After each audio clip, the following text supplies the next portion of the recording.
Bismillahirrahmanirrahim. Assalamualaikum warahmatullahi wabarakatuh. Bismillah, hamdan wa syukranillah, salatu wassalamu ala rasulillah, la haula wa la quwwata illa billah. Teriring doa dan salam, semoga hingga kesempatan kali ini kita senantiasa dalam keadaan sehat walafiat dan senantiasa pula dalam lindungan dan rahmat Allah subhanahu wa ta'ala. Amin amin ya rabbal alamin. Sambil rehat, saya pengen ngobrol tentang kata manifestasi, sebuah kata yang banyak pertebaran di medsos nih, baik yang digunakan oleh para konten kreator untuk menjelaskan berbagai hal manifestasi. Jadi secara Kamus Besar Bahasa Indonesia KBBI, manifestasi itu terjemahannya pengejawantahan atau perwujudan. Makna kata yang senada dengan kata perwujudan ini aktualisasi, kemudian realisasi, bukti, atau implementasi. Jadi itu cara terjemahan. Kemudian untuk bisa memaknai kata manifestasi dengan lebih luas lagi, mungkin kita bisa menggunakannya untuk menggambarkan investasi. Tadi kalau tadi manifestasi, sekarang investasi yang sudah kita lakukan selama bulan Ramadan kemarin, kita berinvestasi, menginvestasikan waktu kita lebih banyak untuk lebih intens, lebih intim dengan Allah dengan melaksanakan berbagai tarbiyah. Jadi ketika kemarin kita Ramadan itu, kita sesungguhnya sedang berinvestasi dengan lebih intens kepada Allah. Investasi pertama atau tarbiyah pertama yang kita lakukan selama Ramadan kemarin itu namanya atau kita kenal dengan tarbiyatul ilahiyah. Di sana di Ramadan kemarin kita ditarbiyah, dididik, didadar untuk bagaimana bisa meneladani sifat-sifat ketuhanan. Sifat-sifat ketuhanan itu isinya cinta, kasih sayang, dermawan, welas asih, tenggang rasa, stepros liro. Nah, selama Ramadan kemarin kita dididik untuk bisa meneladani sifat-sifat itu, dan fenomena Ramadan kemarin juga menggambarkan atau memperlihatkan secara jelas, secara nyata kepada kita bagaimana banyak di antara kita yang kemudian rasa welas asihnya tumbuh dengan baik. Banyak orang yang setiap menjelang berbuka itu sepanjang jalan, kalau kami di sini di Cikampek itu membagikan takjil kepada sesamanya, itu sampai berapa rombongan banyak. Itu adalah sebagai wujud dari pengejawantahan, dari manifestasi, dari perwujudan rasa cinta kasih, rasa sayang kita, rasa empati kita yang kita teladani dari sifat-sifat ketuhanan tadi. Jadi setelah belajar berinvestasi tadi, manifestasi dari perwujudan tarbiyah kita itu yaitu tadi dengan merealisasikannya, dengan mewujudkannya dengan cara berbagi kepada sesama kita. Salah satunya itu. Kemudian kemarin juga kita selama Ramadan itu dididik, ditarbiyah untuk meneladani sifat-sifat keteladanan malaikat, yaitu tarekatul malaikah. Dari kecil kita sudah diajari, sudah mendapatkan berbagai pengetahuan bahwa malaikat itu merupakan sosok makhluk Allah yang tidak pernah membantah, tidak pernah membangkang, senantiasa patuh, senantiasa nurut kepada perintah Allah. Nah, selama Ramadan kemarin kita berinvestasi untuk lebih taat lagi. Kalau sebelum Ramadan mungkin kita sudah sering ke masjid, maka di Ramadan kemarin kita lebih intens lagi ke masjidnya. Bukan hanya momen sholat fardu saja, tapi kita lebih banyak menghabiskan waktu di masjid untuk tadarus, tadabbur, untuk taklim dan sebagainya, untuk meneladani ketaatan para malaikat dalam mengabdi kepada Allah. Manifestasinya, buktinya bahwa kemudian kita sudah belajar, Ya, sekarang ini kita harus tetap membuktikan untuk memanifestasikan apa yang kita pelajari tentang kata-kata malaikat ke masjidnya bukan hanya Ramadan kemarin. Tadarusnya bukan hanya Ramadan kemarin. Kemudian tadaburnya bukan hanya Ramadan kemarin, ketaklimnya bukan hanya sekedar Ramadan kemarin. Manifestasi dari apa yang sudah kita investasikan, apa yang sudah kita pelajari di Ramadan kemarin tentang ketaatan, ya kita aplikasikan, kita wujudkan, kita buktikan, kita manifestasikan dalam keseharian kita dari selepas Ramadan kemarin sampai dengan 11 bulan berikutnya. Itu manifestasinya. Kemudian yang ketiga, selama Ramadan kita ditarbiyah, dididik untuk tarbiyatul irodah. Bagaimana kemudian kita dididik selama Ramadan untuk mengendalikan irodah kita, mengendalikan keinginan-keinginan kita, bahwa manusia itu diberikan irodah, diberikan keinginan, diberikan kehendak, itu fitrah. Setiap kita pasti ingin punya untuk hidup lebih baik, untuk hidup menjalani kehidupan dengan baik, untuk mendapatkan pendidikan yang layak, untuk punya rumah, untuk punya mobil, untuk punya jabatan, untuk punya materi yang berkecukupan atau mungkin berkelimpahan. Itu adalah fitrah kita, fitrah setiap manusia yang tidak mungkin hilang, yang tidak mungkin kemudian lepas dari kita. Pasti fitrah itu ada, yang kemudian agar fitrah kita itu tetap selaras, tetap sejalan, tetap berjalan di rel dan koridor yang semestinya, kita ditarbiyah selama Ramadan kemarin dengan cara kita harus menahan diri dari makanan yang halal loh. Kemudian kita menahan diri dari minuman yang halal. Terhadap pasangan kita yang halal pun, ketika kita menjalani ritual Ramadan itu, ritual saum itu, kita dilarang untuk melakukannya. Itu adalah salah satu mekanisme bagaimana kita dilatih untuk mengendalikan kehendak kita, mengendalikan keinginan kita, mengendalikan hasrat kita. Manifestasi dari pendidikan yang kemarin kita lalui, dari tarbiyah yang kemarin kita jalani adalah sekarang pun selepas Ramadan, di luar Ramadan, kita harus tetap mengaplikasikannya, mewujudkannya, memanifestasikan bahwa ada yang boleh, ada yang tidak boleh, bahwa ada yang dilarang, ada yang diperbolehkan. Jadi kalau dari makanan dan minuman yang halal saja kita bisa menahan diri, kalau dari pasangan yang halal saja kita bisa menahan diri, manifestasinya, aplikasinya, perwujudannya adalah kita harus lebih mampu menahan diri dari makanan yang dilarang, dari minuman yang berhomer misalkan, atau dari pasangan yang bukan muhrim kita. Itu manifestasinya. Kemudian yang keempat, kemarin Ramadan kita dididik, ditarbiyah untuk tazkiyatun an-nafs, pembersihan jiwa kita. Kenapa sih jiwa kita harus dibersihkan?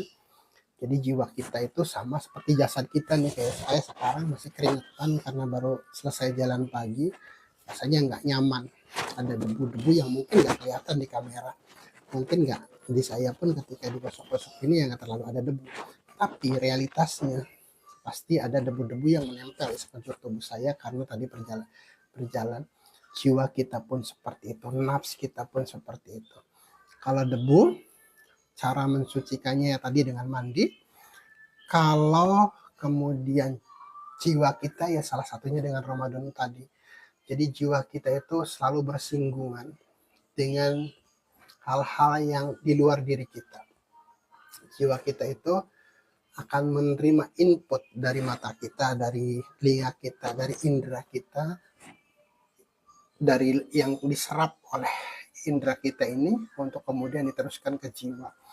Kalau kemudian kita setiap hari bersosialisasi dengan tetangga, dengan teman, dengan rekan sejawat, mungkin ada kata yang kita dengar kurang nyaman, mungkin ada sikap yang membuat kita kesal, mungkin ada perasaan yang membuat kita berpikir yang kurang baik. itu akan masuk ke dalam jiwa kita. Jadi itu debu, satu debu di dalam hati kita, di dalam jiwa kita. Kemudian ketika kita berprasangka negatif kepada orang, debu lagi. Kemudian kita berburuk sangka terhadap perilaku seseorang, terhadap aktivitas seseorang, debu lagi. Belum lagi ungkapan ucapan kita yang menyakitkan orang lain, itu debu lagi. Kemudian bagaimana tatapan mata kita membuat orang lain tidak nyaman, itu kotoran lagi. Bagaimana kemudian gestur kita membuat orang lain tersinggung, itu kotoran lagi. Akumulasi debu-debu kehidupan yang masuk ke dalam hati kita, yang masuk ke dalam jiwa kita, kalau tidak dibersihkan ya sama kayak jasad kita tidak pernah mandi. Bayangkan kalau sekarang dengan keringat saja sudah tidak nyaman ya, udah agak gerah, apalagi konon kalau kita berhari-hari atau berminggu-minggu atau berbulan-bulan tidak mandi, pasti akan dekil, pasti akan kotor, pasti akan tidak nyaman dilihat orang. Jiwa kita pun seperti itu. Kalau kita membiarkan kotoran kebencian bersarang di hati kita, kalau kedengkian bersarang di hati kita, kalau kita membiarkan rasa iri, rasa ujub, rasa takabur, rasa sum'ah, rasa asa aing kata orang Sunda, maka itu merupakan akumulasi kotoran-kotoran yang dapat mengotori hati kita, yang pada gilirannya, pada stadium lanjut itu akan menjadi gelap gulita hati kita. Hati kita tidak lagi akan bisa membedakan mana yang baik, mana yang buruk. Hati kita tidak bisa lagi melihat kebenaran dan mana yang harus diikuti, mana yang harus ditinggalkan, karena tertutup oleh kotoran yang kita konsumsi, yang kita masukkan lewat indera kita. Itulah kemudian selama Ramadan kemarin kita lebih fokus, lebih intens untuk membersihkan jiwa kita. Tujuannya untuk itu, untuk membersihkan jiwa kita sebagaimana kebutuhan kita untuk membersihkan jasad. Kalau jasad kita tiap hari mandi minimal 2 kali sehari, insya Allah minimal panu-panu saja mah kita terhindar, minimal kuman-kuman atau bakteri yang kita tidak lihat pun bisa kemudian dibersihkan dengan sabun, dengan mandi itu. Nah, jiwa kita pun seperti itu. Jiwa kita itu bahkan lebih penting untuk dibersihkan dari badan kita. Bukan berarti jasad kita nggak perlu dibersihkan. Tapi sekali lagi, kalau secara strata, secara ukuran, mungkin jiwa kita itu lebih penting, lebih urgent untuk mendapatkan perhatian akan kebersihannya. Kalau efek kotornya jasad kita, paling ya tadi panuan, kurap, kudis, atau jamur, efeknya hanya di dunia ini saja. Setelah ke dokter, setelah bahkan kita sudah wafat, nanti sudah hilang. Tapi ketika kotoran jiwa ini tidak dibersihkan, kebencian ini sampai ke bawah, jasad kita mati, rasa iri, rasa dengki, rasa sombong, takabur itu akan hidup lebih lama dari sekedar jasad kita. Kita akan dikenal sebagai orang yang sombong. Orang akan, even jasad kita sudah terkubur, akan dikenal sebagai orang yang suka iri hati, yang suka ngomongin orang, yang suka kemudian berburuk sangka dan lain sebagainya. Jadi sekali lagi, kalau kotoran jasad, penyakit jasad yang diakibatkan karena kelalaian kita membersihkannya, ya endingnya sampai dengan jasad kita terkubur.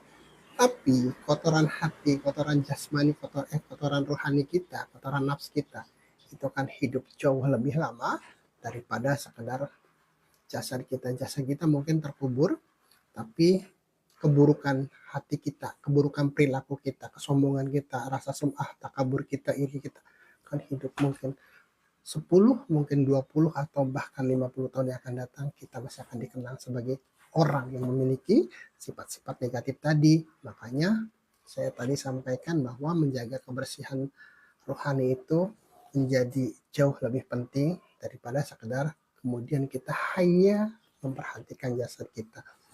Itu investasinya, kita habis-habisan lah dalam tanda kutip. Dengan totalitas kita berupaya untuk membersihkan jiwa kita selama prosesi Ramadan kemarin. Manifestasinya, investasinya, buktinya, wujudnya adalah selepas Ramadan sampai dengan 11 bulan kemudian.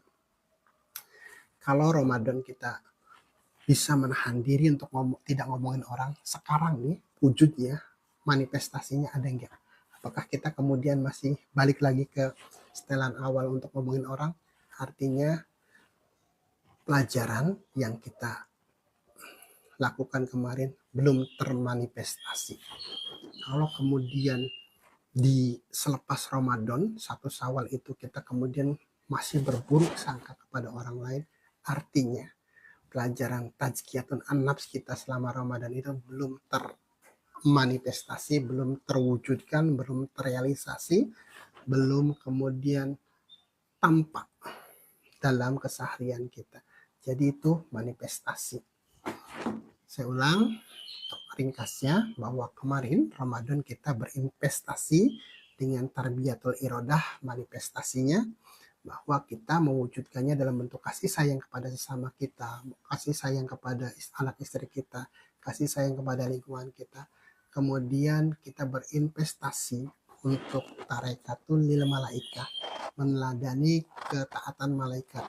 Manifestasinya, wujudnya, aplikasinya dengan kita tetap menjalankan aktivitas yang sudah kita lakukan di Ramadan itu di keseharian kita hari ini dan seterusnya. Kemudian tarbiyatul irodah. Kemarin kita berinvestasi untuk menahan diri kita dari hal-hal yang dilarang. Kemudian manifestasinya adalah kita harus lebih bisa, lebih mampu untuk mengendalikan keinginan-keinginan kita terhadap hal-hal yang tidak halal, yang jelas-jelas dilarang oleh Allah.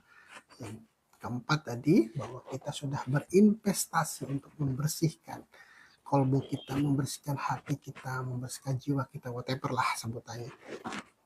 Nah, manifestasinya, wujud bahwa selepas Ramadan hati kita tambah bersih, ucapan kita lebih terjaga, pendengaran kita lebih rapi, tatapan mata kita lebih menduhkan. Itu investasi dan manifestasi. Contoh lain tentang manifestasi. Sholat. Inna sholata tanha anil fahsya'i wal munkar. Kita berinvestasi setidaknya 10 menit lah per waktu. Dalam satu hari itu kita berinvestasi untuk menunaikan kewajiban kita sekaligus kebutuhan kita dengan menunaikan sholat dari subuh, zuhur, asar, maghrib sampai dengan isya. Itu investasi kita. Kita menghadap kepada Sang Maha Pencipta dengan berserah diri. Inni wajahtu wajhiya lilladzi fatara samawati wal ardi hanifan muslima wa ma'ana minal musyrikin. Inna sholati wa nusuki wa mahyaya wa mamati lillahi rabbil alamin la syarikalah wa bidzalika umirtu wa ana minal muslimin. Itu kita investasikan. Setiap waktu kita berikrar bahwa kita adalah orang muslim, orang yang berserah diri, orang yang mengakui bahwa la syarikalah, tidak ada syarikat, tidak ada tandingan, tidak ada sekutu bagi Allah, yang dengan itu kita akan terjaga dari perbuatan keji dan mungkar. Karena dengan kesadaran bahwa Allah itu maha melihat, tidak mungkin kita berani ngambil yang bukan hak kita. Even gak ada orang, even gak ada yang tahu, even gak ada polisi. Karena kita tahu Allah maha mengawasi. Terjaga kita dari perbuatan keji dan mungkar. Terjaga kita dari keinginan untuk mengambil yang bukan hak kita. Itu manifestasinya. Jadi kalau kita menyadari bahwa Allah maha melihat, wujudnya, manifestasi dari kesadaran itu adalah bahwa kita tidak mungkin melakukan sesuatu yang dilarang Allah. Karena tadi Allah pasti melihat. Kemudian ketika kita menyadari bahwa Allah itu maha kuat, maka manifestasinya, wujud dari kesadaran itu adalah kita tidak pernah takut menghadapi kehidupan. Toh kehidupan itu sudah didesain oleh Allah sedemikian rupa, kita tinggal menjalaninya. Maka dengan keyakinan itu, dengan kesadaran itu, kita akan lebih mantap menjalani kehidupan. Allahu Samad. Semuanya kita gantungkan, kita serahkan kepada Allah. Itu manifestasi. Bentuknya, investasinya adalah sholat, manifestasinya adalah tadi kesadaran-kesadaran yang membuat kita terjaga dari perbuatan keji dan munkar. Kemudian ada lagi, tadi Ramadan sudah, sholat sudah, zikir. Nah, zikir itu ujungnya, endingnya di perintahnya yang biasa kita sering baca itu, bahwa dengan berzikir ala bidzikrillah tatmainul qulub. Itu dalilnya, ala bidzikrillah tatmainul qulub. Ingatlah, sungguhnya dengan berzikir hati akan menjadi tenang. Manifestasi dari ketenangan itu, wujud dari ketenangan itu, bentuk dari ketenangan itu ya harus nampak di keseharian kita. Jadi sikap kita akan sangat stabil. Kita akan tetap membumi ketika kita banyak duit, ketika kita dalam keadaan sehat, ketika kita dalam keadaan lapang, ketika kita dalam keadaan menjabat. Sebaliknya ketika tidak punya uang pun gak teriak-teriak di medsos, maksudnya tidak punya uang, kemudian menyalahkan kiri kanan, oh punya saudara juga gak ada yang ngebantuin, punya teman juga susah gak ada yang nolongin, dan lain sebagainya. Kalau ada pengamal zikir yang seperti itu, artinya belum memanifestasikan apa yang didawamkannya, apa yang dizikirkannya. Jadi itu bahwa ketenangan hati itu imbasnya nih, manifestasinya lah, buktinya bahwa kita sudah tenang. Pertama, ketenangan itu untuk kita, itu yang pertama. Yang kedua, ketenangan itu akan berimbas kepada orang di sekitar kita. Anak istri kita tuh akan merasa tenang, akan merasa tentram dengan keberadaan kita. Kalau ngakunya ahli zikir, pengamal zikir, ahli thariqah segala macam, tapi kemudian dengan keikutsertaannya berthariqah itu justru menimbulkan kegaduhan di rumah, karena seharian 24 jam katanya berzikir kepada Allah, katanya berthariqah, sehingga lupa melaksanakan kasam, sehingga lupa melakukan ikhtiar. Sampai rumah ditanya sama istrinya, "Pah, minta uang buat belanja. Kamu tahu nggak, saya baru pulang dari majelis. Dari mana saya dapat duit?" Gaduh, bukan itu. Artinya zikirnya belum mewujud, belum termanifestasi, belum terrealisasi. Kemudian lagi karena malamnya begadang, padahal Allah tuh mintanya sedikit saja waktu kalian, karena begadang pun pekerjaannya terlalaikan. Tadinya biasa misalkan kantor, karena malamnya begadang di kantor yang ngantuk, ditegur lah sama atasan, "Kenapa kamu kok kerjanya loyo, ngantuk?" "Saya semalaman berzikir Pak, saya mendekat kepada Allah." Bukan itu. Ada lagi yang biasa kerjanya nyetir, bawa mobil antar jemput karyawan, kemudian kesiangan jemputnya atau di jalannya bawa mobilnya nggak lancar karena ngantuk. "Kenapa kamu habis zikir Pak malamnya?" Bukan itu. Jadi belum lagi kemudian ketika mengaku sudah ahli zikir, mengaku sudah pengamal zikir, tapi kemudian masih senang berdebat. Dalilnya ini. Ikut zikirnya aliran ini, gurunya hebat. Kemudian menceritakanlah kehebatan gurunya sampai padahal dianya nggak ngapa-ngapain. Ramenya hanya dalam tataran perdebatan, ramenya hanya dalam tataran hafalan. Justru menimbulkan kegaduhan. Tenangnya di mana? Bukan itu. Kemudian dalam banyak hal yang dengan berzikir itu hati menjadi tenang, ia harus diwujudkan, harus dimanifestasikan, harus diejawantahkan bahasanya, direalisasikan, diperlihatkan. Jadi kalau ada bahasa menghadirkan Allah itu bagi pengamal zikir itu bukan berarti saya misalkan Pak Deddy ini bukan seperti itu menghadirkan Allah. Kalau sekarang kan lagi musim ini ada Pak Deddy ini anak saya, Pak Deddy ini istri saya, oh ini suami saya begini-begini. Menghadirkan Allah itu tidak seperti itu. Bukan menghadirkan sosok. Menghadirkan Allah dalam tanda kutip itu bagaimana? Menghadirkan sikap kita sebagai terjemahan dari kasih sayang Allah.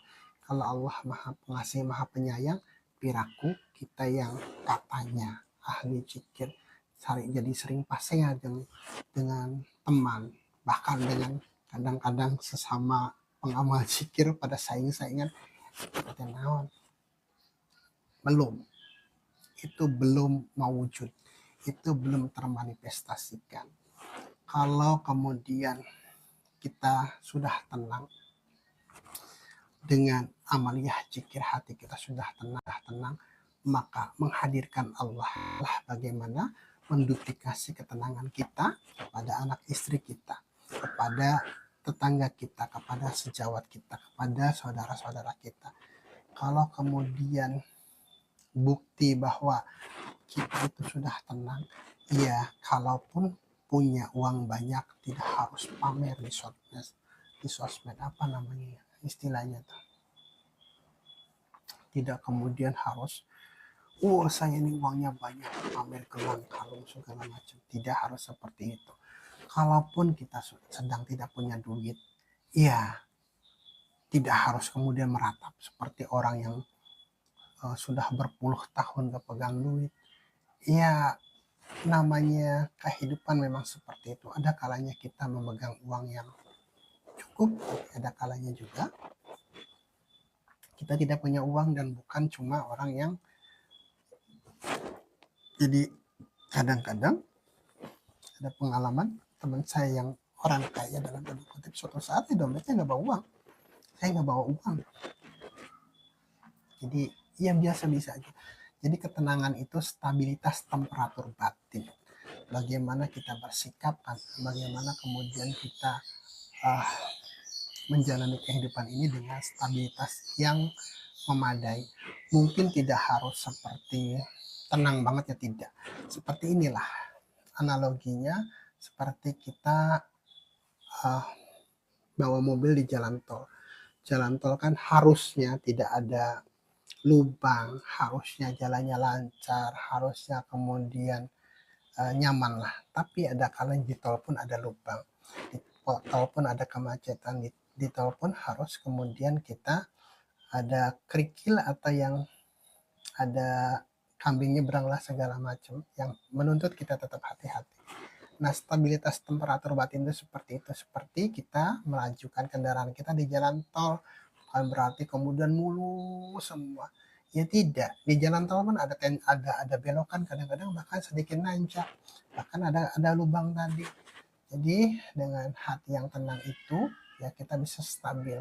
Even kemudian ada sedikit lubang, even kita ketemu kerikil, even ada belokan, even ada tanjakan, ya kita dengan kemahiran kita mengendalikan hati tadi dengan prosesi, dengan ritual zikir itu, kita lebih stable dalam menjalani kehidupan. Jadi itu manifestasi itu. Perwujudan itu ya seperti itu. Realisasi, kemudian aplikasi, kemudian mewujud terlihat, tervisualisasi. Bahasanya aneh-aneh ya. Tervisualisasi itu apa ya? Tanpa melihat atau tanpa bertanya lebih lanjut pun, orang akan sudah bisa memberikan judgement, memberikan nilai kepada kita. Maksudnya gini, tervisualisasi tadi sifat tenang kita itu, kita nggak perlu kemudian kita mendeklarasikan, ini dong saya ahli torekoh, pengamal zikir, yang sudah sekian puluh tahun ikut amaliyah zikir, kemudian saya begini begini begini. Orang lain tetap bertanya.